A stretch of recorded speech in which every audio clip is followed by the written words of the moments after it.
So we are going to solve the 2014 FRQ response, which is about slope fields.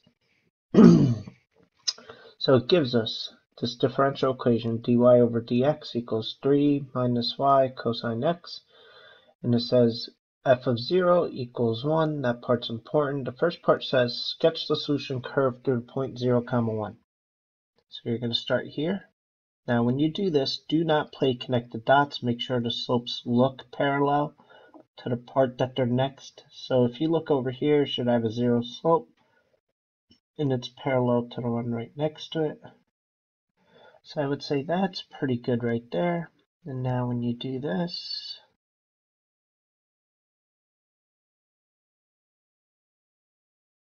I would say this is probably a decent slope field curve. Okay, so the second part of this question says, write an equation for a line tangent to the solution curve in part A.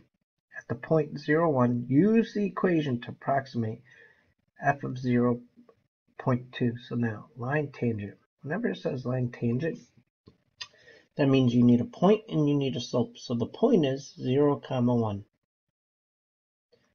Now, how do we find our slope? Well, dy over dx is our equation for slope. So we have dy over dx equals 3 minus 1 quantity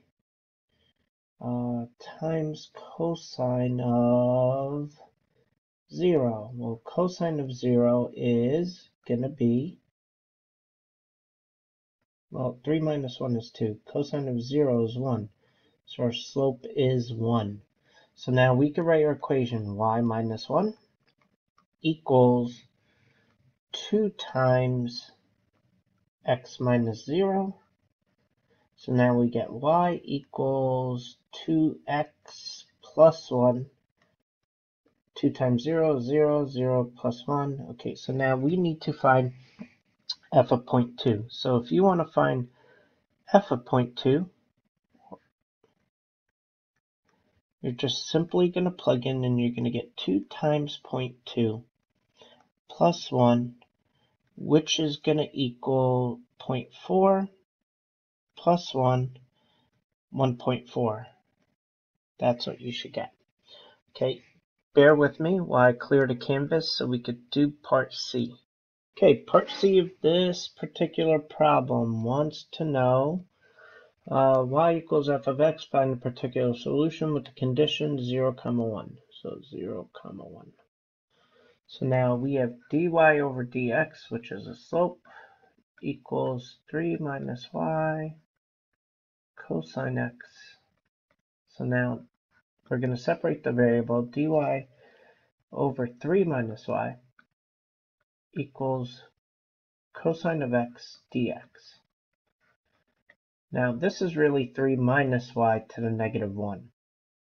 So when you add 1, you're going to get 0 power. Anytime you get 0 power, that means it has to be an ln. Now, but you also have to be careful over here. You always have to check the derivative. The derivative of ln of quantity 3 minus y is 1 over 3 minus y times the derivative of negative y, which would be negative dy. So we're going to need a negative in front. Equals.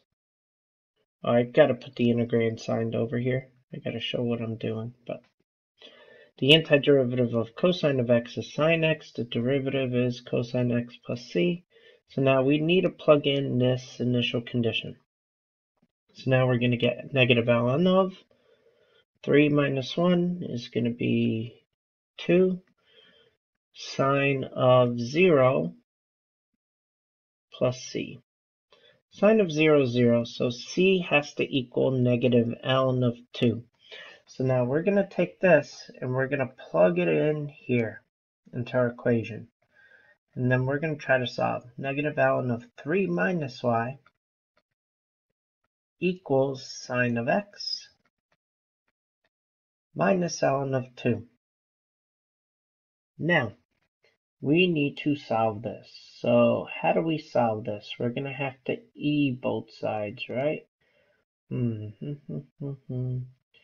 But yeah, we could e both sides. So when we e both sides, we're now going to get negative 3 minus y equals e to the sine x minus ln of 2, which is now the same thing as 3 minus y equals e to the sine x times e to the negative ln of 2. Now e to the ln of negative 2 is just going to be negative 2. So now we have negative 2e to the sine x, because you're really multiplying e to the sine x. And now we have negative absolute value of 3 minus y equals this. So now when you do this, you're going to get 3 minus y equals, I'm going to divide everything by negative 1 and get 2e to the sine x.